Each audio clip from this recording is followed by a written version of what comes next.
Hey everybody, back in Uncle T-Bone's kitchen, and we're gonna make a whole roasted chicken today. A lot easier than it may sound, and what's great about this meal is you make it, takes a little bit of time, but it'll feed you for a whole week. I like to do it on Sundays. It's very easy, very, low intensive work kind of thing. The hardest part is probably the prep, and I'm gonna show you a method called spatchcocking, which makes the chicken cook a lot faster and more evenly, and tastes a lot better. So first we'll start off with the ingredients. Of course, you've got to get a whole chicken. I got a fancy pants one here, but whatever will do. You're gonna find that these are actually a lot cheaper than like just buying chicken breasts or whatever it may be that are already cut up. It's great on sandwiches, that sort of thing, or making salads. Next, you're gonna need your aromatics, your seasonings and whatnot. You can kind of play with this. I find that I really like to do rosemary, oregano, garlic, and lemon. You'll see I've got fresh stuff here. You don't have to use fresh stuff, and I'll tell you how much to use if you don't. You can use the dried stuff, and I just put it out there, but I'm not gonna be using this today. Garlic, fresh garlic. We've already talked about it before. Don't use the prepackaged stuff. And then two lemons, something like that, maybe one. And then mayonnaise. I know what you're saying. T-Bone, you be tripping. T-Bone's not tripping. Good mayonnaise is the key ingredient to this dish, and we'll talk about it later, and then I'll prove to you why. Oh, and I almost forgot the other important ingredient. Something good to drink. Good IPA here. This place is the bomb. All right, so first step is the chicken prep. And when you do something called spatchcocking, it's basically just taking the backbone out of the chicken and flattening it out. And what that does is allows the chicken to cook a little bit more evenly, because then it won't have this cavern that doesn't get exposed to the heat like it's supposed to. So you cut your bag open, your chicken's gonna look like this, and yes, it's gross. I always clean my sink first, sterilize it, get it nice and clean so I can set my chicken in there and not feel bad about it. Most chickens, they come out, they're gonna have all the innards and stuff in there. You can use this to make stock or whatever it may be. I'm not gonna use it today. I don't have time for it. So your chicken looks like this. All right, here's the back. Here's your backbone. Here's your two breasts, and you're gonna flatten it out. So the way that you spatchcock is you get a pair of like good kitchen scissors, and they sell these on Amazon. They're cheap as heck. You can do two for like I think $10 is what I got, and you just cut along this backbone.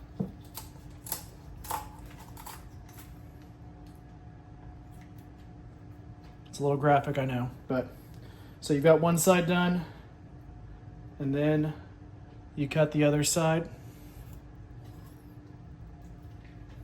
And I might be off camera, sorry, it's just a little bit.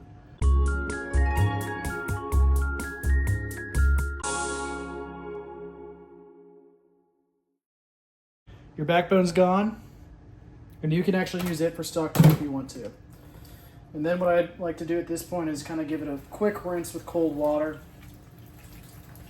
And of course it's hot today, so it's hot water that's coming out of my faucet. Wonderful. Okay. And then you take your scissors and you just give it a little bit of a snip right here in this breastbone, and that's going to help you flatten the chicken out, okay? So you do that.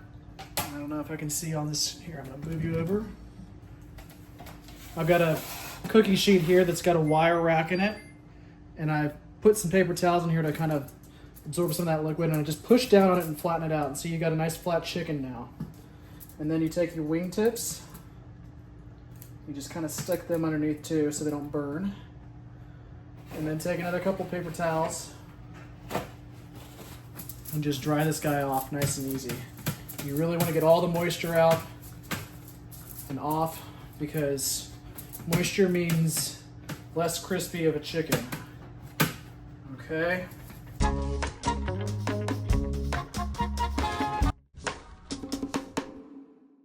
And you'll see that I've got this foil lined and have a little cookie sheet to give it some space from being underneath there. You don't have to do that, it just helps it cook a little bit better, okay?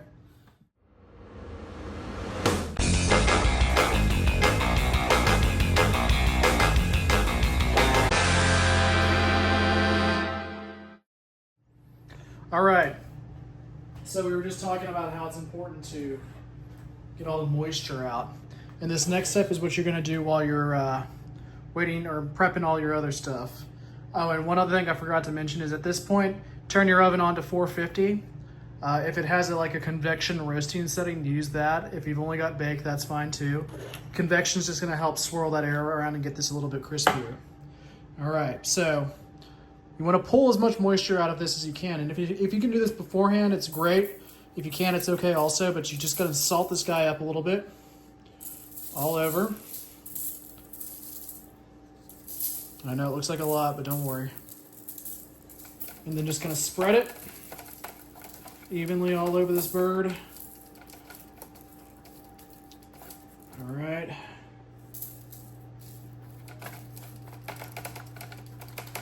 And then we're just gonna let it sit and come down to room temperature. Don't need it to be really cold before it goes in, okay? Okay, so our chicken's resting and salted, and now we gotta make the stuff that's gonna go on it. Cutting board is necessary here. This is a molcajete. You don't need one of these unless you've got one. Mortar and pestle is great too, honestly. If you don't have it, there's other ways around it too. It's just a lot easier to use something like this to grind everything up into a nice paste. But anyway, what you want to do first is take your rosemary if you got it fresh. If you don't have fresh rosemary, you're going to want to use like, I don't know, 2 teaspoons, a tablespoon, something like that. You don't use as much when it's dried. Dried stuff is a stronger flavor than fresh, oddly enough. But I'm using fresh here. And if you use fresh, a technique for getting it off the stem really quickly is sliding down like this. And those leaves will come right off. Just like that. Just kind of get them all together. All right.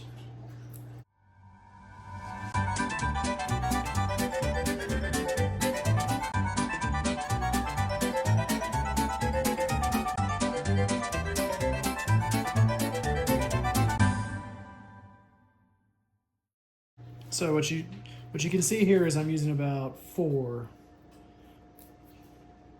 Because I like rosemary. I think it tastes amazing. It smells great. Kitchen smells amazing when this is cooking. It's one of my favorite things.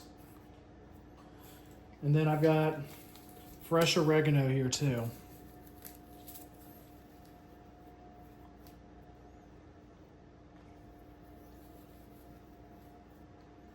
And this one's a little bit harder. You just gotta kind of pick it off the stem.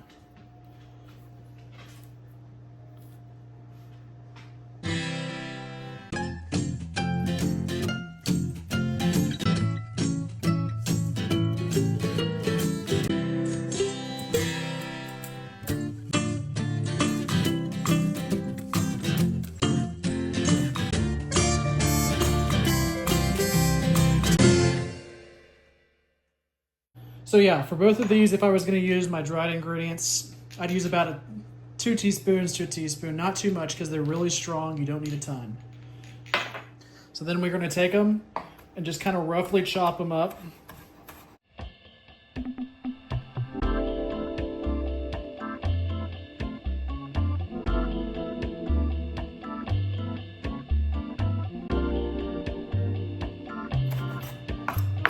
Chop, chop, chop.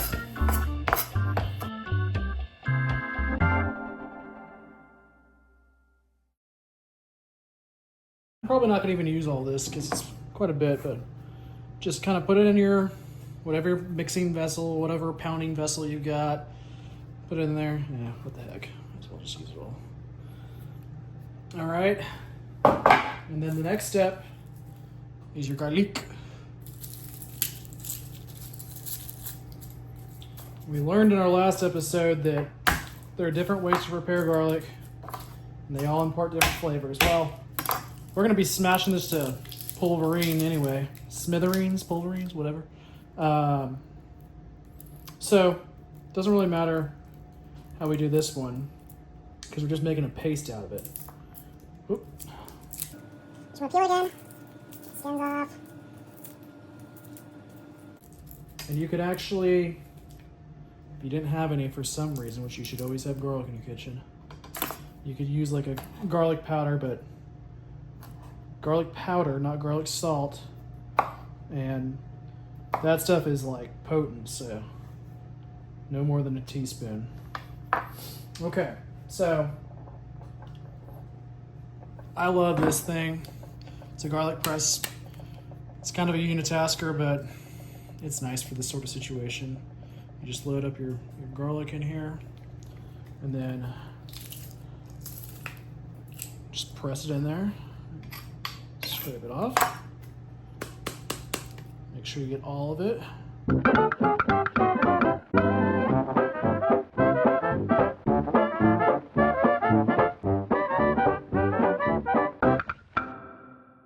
All right, and then you're gonna add a generous helping of salt. And I don't really love this salt that I've got here, but I've got to use it up because that's all I've got. It's very fine.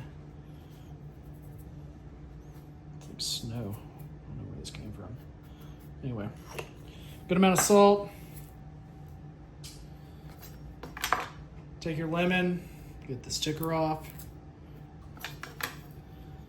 We'll actually do this to the other one. But the first one, I'm gonna just kind of give it a good squeeze, get all that juice in there.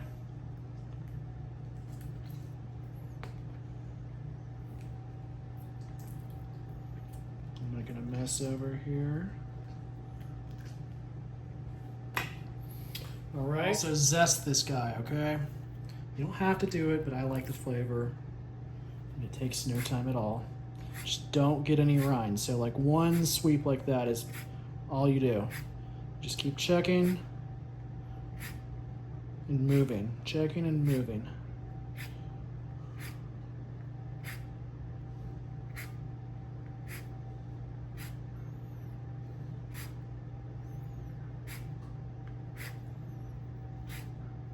All right, and that's enough. But make sure you kind of get it all out of there, because you definitely want that. All right. The last step is just kind of mash this all together, make a nice paste. And it doesn't have to be any sort of paste. Consistency just needs to be kind of combined, and that's all I'm doing here is just combining.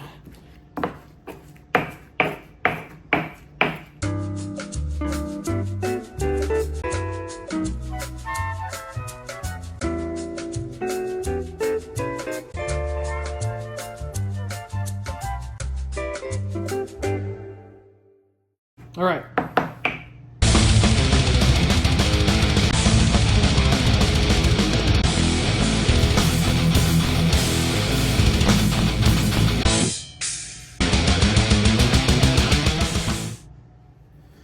Now it's time to introduce the mayo. I know. Sounds gross. I'm not a huge mayo fan myself, but this stuff on a chicken and on a lot of other stuff is amazing for browning it up, and it does not taste like mayonnaise afterwards. It has no mayonnaise flavor whatsoever. We like this brand a lot. They sell it at Costco. It's like a Japanese mayonnaise or mayo, and I think that they have like extra egg yolks or something in there. I don't know what it is, but it's good. You can use whatever you want. Don't use Miracle Whip. No sugar added. Don't eat Miracle Whip. So you're just gonna put a whole lot in there, and it's kind of just like a vessel for, you know, spreading. So take your mayo, just got a little bit of another swirl, and then you scoop this into there. And I'm not adding it into my molcajete because I don't want mayonnaise flavor on my lava rock. That's what this is made out of. But If you have something else that you're mixing in and you don't care, go for it. All right. Then we take it and we just kind of combine it all together.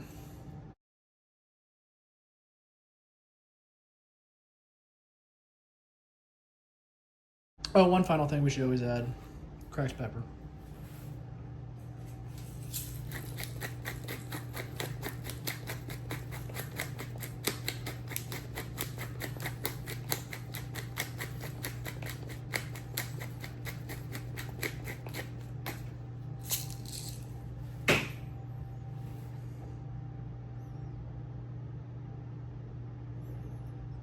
All right.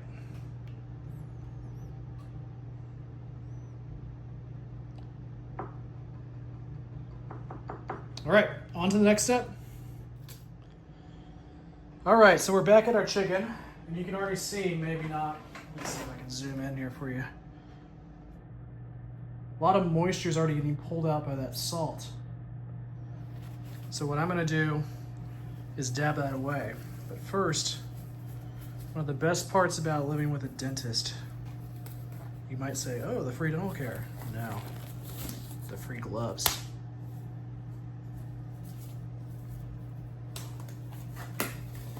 And I'm just doing this because I don't like having to wash my hands a billion times over and over again. And I don't like the feeling of mayonnaise on my hands. So, I'm gonna kind of dab this off a little bit, get a little bit of that moisture out.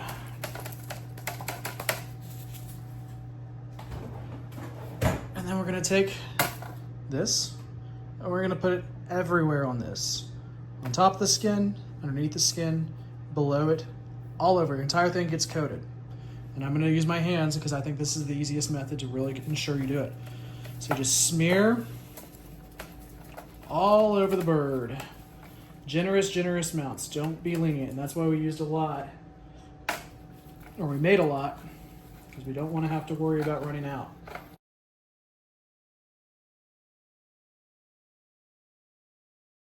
And see, this is why you spatchcock, because that leg gets wide open and it cooks a lot quicker than it normally would.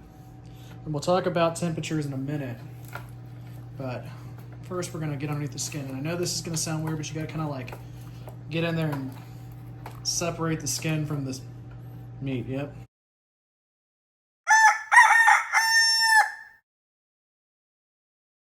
Because if you don't do that, you won't get as much flavor on the inside.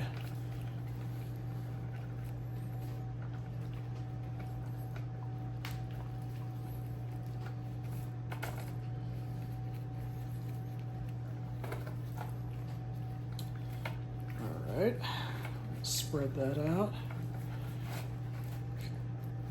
And don't worry, that skin's gonna come right back down. Once it starts cooking, it'll shrink up on it a little bit. You're not gonna have to worry about that. Okay, got that guy covered. Get underneath this side.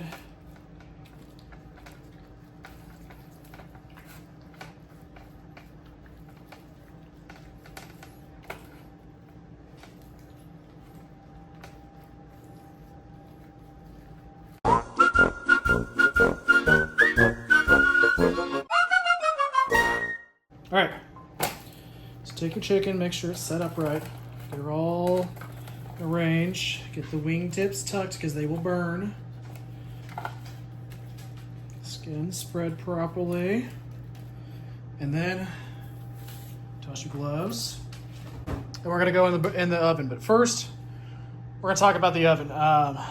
450. It's hard to say how long it's gonna take, and I never like to say an hour and a half, whatever. You may get a bigger bird than I have, or your oven may be, a different temperature than mine. Whatever it may be, you can't tell what it's gonna take to watch or to cook this thing. So what you really need to invest in, once again, one more tool to add to the arsenal, is a good probe thermometer. And you don't have to get like a fancy, $80 one. They sell good ones on Amazon or whatever. As long as it takes the temperature, that's all that matters. And just kind of every so often, periodically check this thing. So I'm gonna put it in, I'll start off at 25 minutes, and that's when I like to take it and rotate it around. And I kind of do that every so often. My oven doesn't cook super well. It's a gas oven. I don't love it. So I like to rotate it since there's weird hot spots in the oven.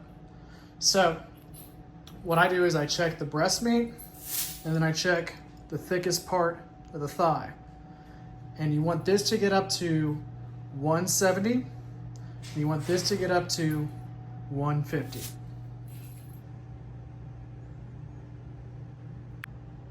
All right, we got an action shot here. Bird is in the oven.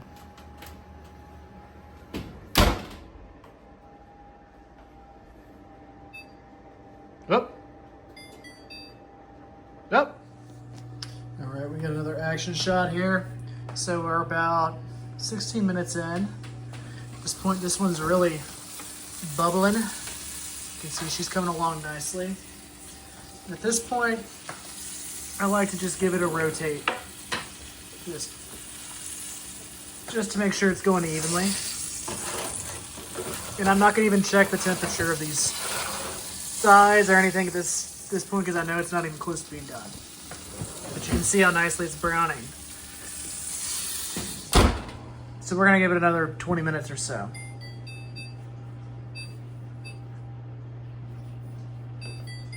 Boom.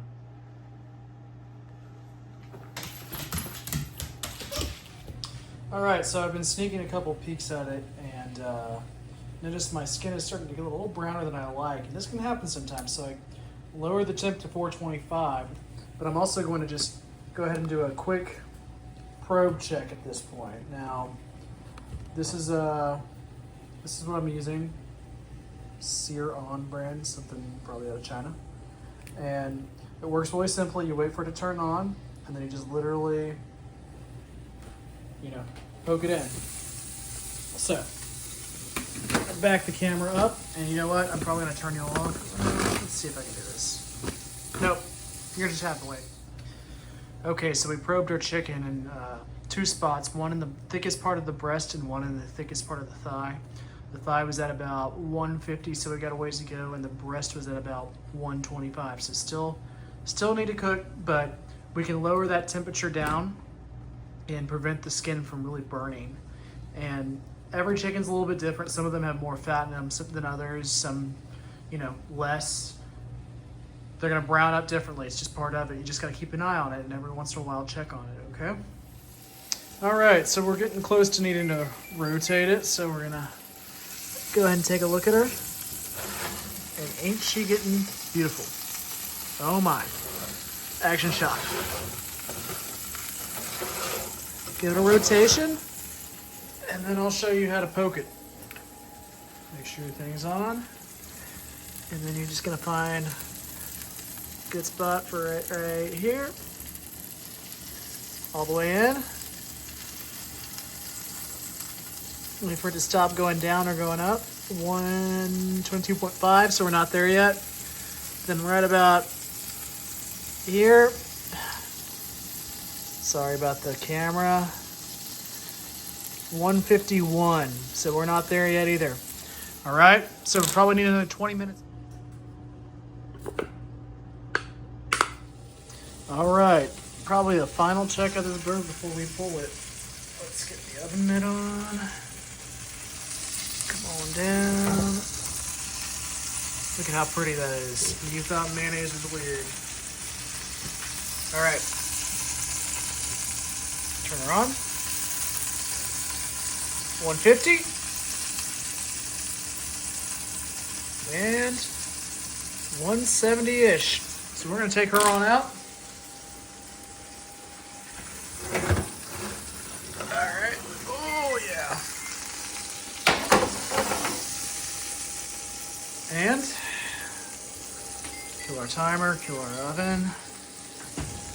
And then the worst part, you just gotta let it rest. Okay, so our bird's been resting for about a couple of minutes. We can take the tint off. And there you have it. Beautiful done bird. I'm not gonna carve it up in front of you because that's a whole other thing, but normally I'll just cut it down the middle, take off the legs, take off the wings, and then slice it.